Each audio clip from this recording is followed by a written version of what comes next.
Hi viewers, welcome to our channel. So big boss Shivaji గారు పొలిటికల్గా కొన్ని సెన్సేషనల్ కామెంట్స్ అయితే చేయడం చూస్తున్నాం. సో ఆయన చేసిన కామెంట్స్ ఏంటి, మరి దీని పట్ల ప్రజల నుంచి కానివ్వండి, కార్యకర్తల నుంచి ఎటువంటి రియాక్షన్ అయితే వస్తున్నాయి. సో ఈ అంశం మీద డిస్కస్ చేయడానికి ప్రజెంట్ మనతో పాటు సీనియర్ జర్నలిస్ట్ జయదేవ్ గారు ఉన్నారు. వారితో ఒకసారి డిస్కస్ చేద్దాం. సార్ నమస్కారం. సార్ నమస్తే. సార్ బ్రీఫ్ కేసులు ఇచ్చి బీఫాములు తెచ్చుకుంటున్నారు, పొలిటికల్ మొత్తం కూడా, రాజకీయం మొత్తం కూడా ఇలాగే మారిపోయింది అని చెప్పేసి శివాజీ గారు మరి ఇలాంటి కామెంట్స్ చేయడం చూస్తున్నాం. మరి ఈయన కామెంట్స్ పైన మీ ఒపీనియన్స్? అంటే ఆయన ఓపెన్గా అన్నాడు, చాలా మంది అభిప్రాయం అదేనండి. కాకపోతే ఎవరు బయట పెట్టరు. ఓకే. ఎందుకంటే మీకు చిన్న ఎగ్జాంపుల్ చెప్తా. మహేష్ బాబు పూరి జగన్నాథ్ సినిమాలో బిజినెస్ మ్యాన్ అనే సినిమా, అవును, అందులో ఒక సన్నివేశం ఉంటుంది, మీకు గుర్తుందో లేదో. అక్కడ ఆ పార్టీ నాయకుడు ఉంటే ఈయన సూర్యాభాయ్ అని చెప్పి కూర్చొని, ఇట్స్ ఎ బ్రాండ్, మీకు ఇప్పుడు నెక్స్ట్ రాబోయే లోక్సభ ఎన్నికలకు సంబంధించి మీకు ఎన్ని కోట్లు కావాలి అంటే, పక్కన ఆయన పిఏ ఉంటారు, ఆయన ధర్మ సుబ్రహ్మణ్యం, ఒక్కొక్క నియోజకవర్గానికి 10 కోట్లు 20 కోట్లు ఏదో లెక్కేసి, ఇన్ని నియోజకవర్గాలు 543 కాబట్టి ఏదో చెప్తాడు. చెప్తే ఒరే పిచ్చి పులక, ఎక్కడున్నావు నువ్వు, ఇంకా ఒక్కొక్క నియోజకవర్గంకి 50 కోట్లు మినిమం ఖర్చు అవుతుంది సంథింగ్ ఏదో చెప్తూ, మొన్న ఆయన ఆంధ్రప్రదేశ్లో అంటే అక్కడ ఏదో నియోజకవర్గం పేరు చెప్తే బీప్ సౌండ్ వేస్తాడు, సెన్సార్ కట్. ఆ ఒక్క నియోజకవర్గంలో 300 కోట్లు ఖర్చు అయిందని టాకు, నువ్వు ఇంకెక్కడున్నావు అని అంటాడు. అంటే అర్థం ఏంటి? ఖర్చు పెట్టేదే కాదు, సీటు కోసం కూడా తాపత్రయపడే వాళ్ళు ఉన్నారు. మొన్నటికి మొన్న సోషల్ మీడియా కూడా ఒకటి వైరల్ అయింది ఇలాగే. ఒక పర్టికులర్ లోక్సభ స్థానానికి 150 కోట్లు ఆ వ్యక్తి ఆఫర్ చేస్తే కానీ టికెట్ ఇవ్వలేదు అన్నట్టు కూడా వార్తలు చూసాం. అవును కదా, ఆ నియోజకవర్గం అభ్యర్థి విషయం పక్కన పెట్టండి. అలాగే మన్సూర్ అలీ ఖాన్ తమిళనాడులో ఒక మంచి నటుడు, విలక్షణ నటుడు. అవును. ఆయన రీసెంట్గా ఆయన త్రిషా మీద చేసిన కామెంట్స్కి ఇలాగే చిరంజీవి గారు కొంతమంది సపోర్ట్గా మాట్లాడితే, ఆయన ఎప్పుడు అంతే అలాగే మాట్లాడతాడంటే హర్ట్ అయ్యి ఆయన పెద్ద పెద్ద మాట్లాడేటాడు. నాకు తెలుసు చిరంజీవి గారు ఇంతగా తెలుసు కదా, నాకు పిలిచి అడిగితే నేను బాగుండేది, అలా కాకుండా ఆయన ఎన్నో గతంలో ఎన్ని చేశాడో నాకు తెలుసు, ఆయన ఓన్లీ ఆడవాళ్ళకి పిలిచే 80స్లో యాక్ట్ చేసిన హీరోని పిలిచే పార్టీ చేసుకుంటాడు, నాలాంటి వాడికి పిలవడు, ఆయన పార్టీ ఎందుకు పెట్టాడో తెలుసు, పార్టీ పెట్టి ఎంత సంపాదించుకున్నాడో తెలుసు, లాంటి టంగ్ స్లిప్ అయ్యే మాటలు కూడా ఆయన. అవును. అంటే ఆయన మాట్లాడడం కాదు కానీ చాలా మందికి కూడా అంటుంటారు. ఇప్పుడు ఫర్ ఎగ్జాంపుల్ అంతకుముందు కూడా చాలా విమర్శలు వచ్చాయి. కొంతమంది పార్టీ పెట్టినప్పుడు వాడికి సీట్ ఇచ్చారా, వాడి దగ్గర తీసుకున్నారా, వీడికి సీట్ ఇచ్చారా, వీడి ఎందుకు.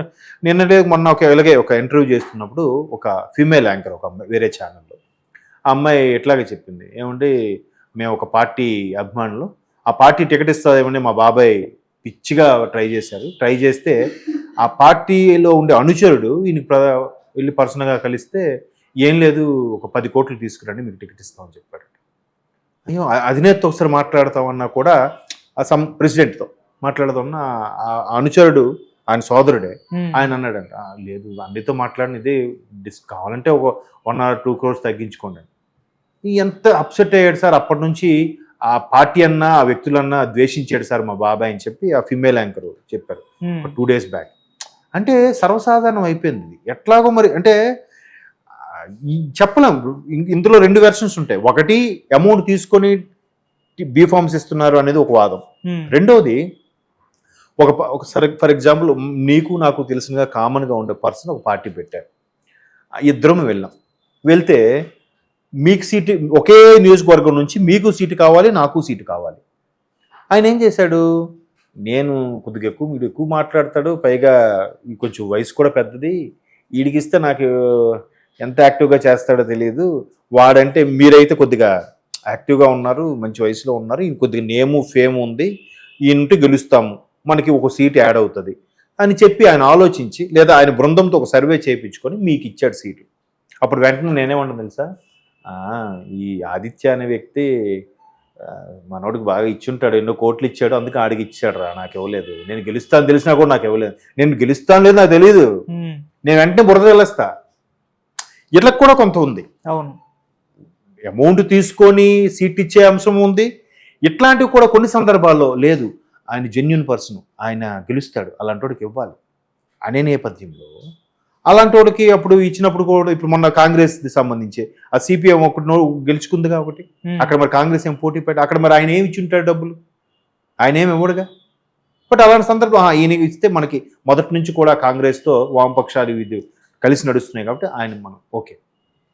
అలాంటి కొన్ని ఉన్నప్పుడు ఏముంటుంది, దాన్ని మాట్లాడడం లేదు. కానీ పక్కన బురదజలో ఏముంటాడు, వాడు ఏదో ఇచ్చుంటాడు రా అందుకే వాడికి ఇచ్చారు అనేస్తాం, సింపుల్. ఆ అలవాటు చేసేది మనమే, మనలో ఒకటే, ప్రజల్లో ఒకటే. అందుకే మారాల్సిన ప్రజలని ప్రతి సందర్భంలో నేను చెప్పేది అదే. ఇప్పుడు ఇద్దరం ఉద్యోగంకి వెళ్ళాము, సిన్సియర్గా వెళ్ళాము, నాకన్నా మీకు ఒక 20% ఎక్కువ మార్క్స్, ఇలా 2% మార్క్స్ ఎక్కువ ఉన్నాయి, జెన్యున్గా అయితే రిజర్వేషన్ ప్రకారం కానీ మార్క్స్ ప్రకారం కానీ మీకే రావాలి జాబు. నేను డోర్ వెనక నుంచి వెళ్తా, ఒక 10 lakhs కొడతాడికి. మీరు ఇంటర్వ్యూ సరిగ్గా చేయలేదండి ఆదిత్య గారు, అందుకే ఈయనకి ఇచ్చామని అంటాడు. ఏది కరెక్ట్? నా వెర్షన్లో అమ్మయ్య డబ్బులు తీసుకున్నాడు కానీ జాబ్ ఇప్పించాడు రా అని నా వెర్షన్. మీ వెర్షన్ మా డబ్బులకు నాకు నేనే రావాలి కదా, నాకన్నా ఆడు ఇంటర్వ్యూ చేసి ఉంటాడు బాగా, సరేలే ఆడి డబ్బులు ఏది మేనేజ్ చేసి ఉంటాడు, మనం చేయలేపాం అనేస్తారు. లేదు ఒకవేళ నిజంగా ఒకవేళ ఇంటర్వ్యూ మీరు ఫెయిల్ అయ్యారు, నేను పాస్ అయినాగా అనుకుందాం ఫర్ ఎగ్జాంపుల్ ఇంకో వెర్షన్లో, అప్పుడు నాకు ఇచ్చాను మీరేమంటారు, అడగండి నాకు మార్కులు ఎక్కువే రిజర్వేషన్ కూడా ఉంది నాకు రాకపోలేదంటే ఇదేదో మేనేజ్ చేశాడు రా అనేస్తారు లేదా? అవును. సో ఏది వాస్తవం? బట్ ఎక్కువ సందర్భాల్లో ఈ లంచము ఇలాంటివి బ్రైబ్ జరుగుతున్నాయి కాబట్టి ఓకే అనడానికి కూడా ఆస్కారం ఉందిగా. శివాజీ గారు చాలా సందర్భాల్లో నిక్కచ్చిగా ముక్కుసూటిగా కొండ బర్ల కొట్టినట్టుగా మాట్లాడతాడు ఆయన ఎవరికి భయపడ్డాడు. ఇదే అంశము చంద్రబాబు గారు గవర్నమెంట్ ఉన్నప్పుడు కూడా వైసీపీ ఇట్లా చేయబోతుంది, ఇలా చేస్తుంది, గవర్నమెంట్ వస్తుంది, చాలా ట్యాంపరింగ్లు చేస్తుంది, మతలబులు చేస్తుంది అని చెప్తే ఆయన చంద్రబాబు గారి మార్కుల కోసం చంద్రబాబు గారు ఏదో పదవాసించి ఇవన్నీ చెప్తున్నాడు కూడా అన్నారు కొంతమంది.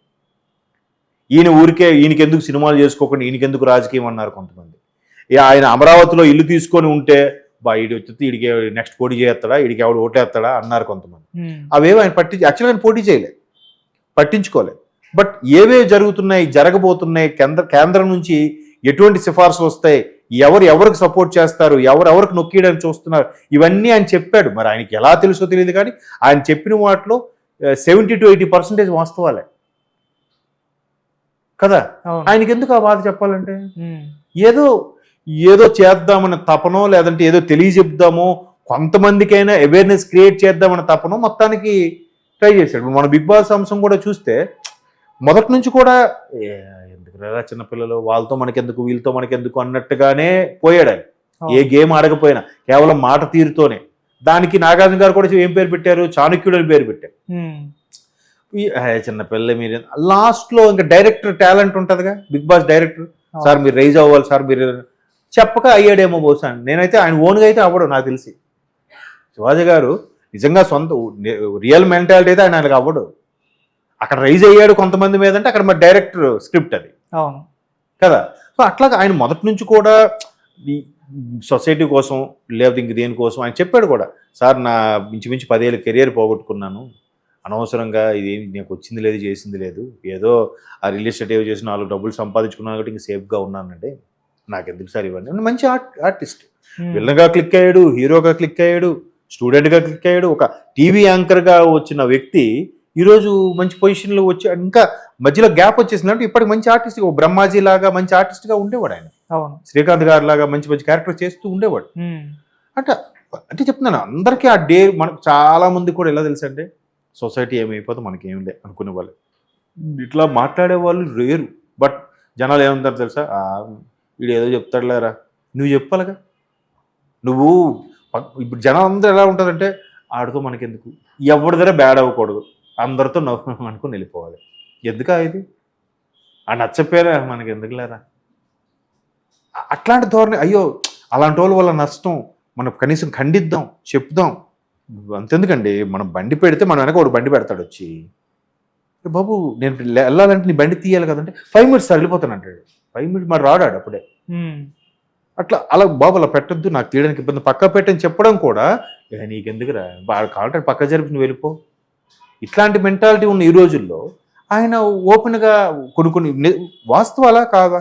అవును, చాలా వరకు కూడా టికెట్లు ఇవ్వాలంటే పార్టీ ఫండ్ కొంత ఇవ్వాలని చాలా వార్తల్లోనూ చాలా మంది విశ్లేషకుల అభిప్రాయాలను కూడా చూసాం. పార్టీ ఫండ్గా కొంత ఇవ్వాలి, తర్వాత ఖర్చు పెట్టడానికి కావాలి. ఇప్పుడు చాలా మంది కొంతమంది ఓడిపోతారు అనుకున్న పార్టీల్లో టికెట్ ఇవ్వకపోతే చాలరా బాబు అనుకుంటున్నారు. ఎందుకు? ఒక లోక్సభ స్థానానికి కనీసం 50 కోట్లని ఖర్చు అవుతుంది. పార్టీ ఫండ్ ఇవ్వడం దేవుడు ఎరుగు. ఇది గెలుస్తాడు లేదు గ్యారంటీ లేదు, గెలిచిన తర్వాత సంపాదించుకుంటాడు లేదు చెప్పలేము. ప్రాజెక్టులు ఏమైనా వస్తే ఓకే, కాంట్రాక్ట్లు వస్తే ఓకే, లేకపోతే అదేదో అంటారులే కట్టుకున్నదాయిపోయే ఉంచుకున్నదాయిపోయే అన్నట్టు అటు పైసలు పోయి ఇటు పదవి లేక ఎట్లా అట్లా అయిపోయింది. రాజకీయం అంటే ఖర్చుతో కూడుకున్న పని అయిపోయింది. వాడు వెనక మంది మార్పులు, వాళ్ళకి మందు, పెట్రోలు, డీజిలు, తిండి, తినడాలు, టీ ఖర్చులు, వాళ్ళకు ఉండడానికి ఎలక్షన్స్ ముందు ఏదో ఒక పార్టీ ఆఫీస్ తీయాలి, వీరిని మంది అంతా పడుకోవడానికి ఒక రూమ్ తీయాలి. ఎంత ఖర్చు అండి? ఎక్కడికి వెళ్ళేసరికి ఒక 2-3 కార్లు, జై జై రాద్వారాలు జై అని కొట్టాలి, బ్యానర్లు, హోర్డింగ్లు. నిజంగా ఇప్పుడు వచ్చిన కొత్త ట్రెండ్ ప్రకారం అయితే అసలు వీళ్ళందరికన్నా హోర్డింగ్లు, బ్యానర్లు చేసేవాళ్ళు బాగా సంపాదిస్తున్నారు. 2 నెలల్లో సంవత్సరం పొడవునా కావాల్సిందని సంపాదించేస్తున్నారు కదా. అవును. మరి కాబట్టి ఆయన అన్ని దాంట్లో వాస్తవం అయితే ఉంది. అది ఎవరు ఏ పార్టీ అని నేను చెప్పలేను. అన్నిట్లోనూ ఉందేమో నా అభిప్రాయం. కొన్ని దగ్గర ఉంటుంది, కొన్ని దగ్గరలో ఉండదు. కొన్ని దగ్గర నేను ఇందాక చెప్పినట్టుగా ఒక వెర్షన్ ఉంటుంది, ఇంకో వెర్షన్ ఉంటుంది. బట్ మొత్తానికైతే కరప్షన్ అయితే ఉంది. అది ఆ విషయం ఆయన మరొకసారి పునరుద్ఘాటించాడు. నేను నో అనలేను కానీ అలాగని పూర్తి స్థాయిలో అవునని అనలేను.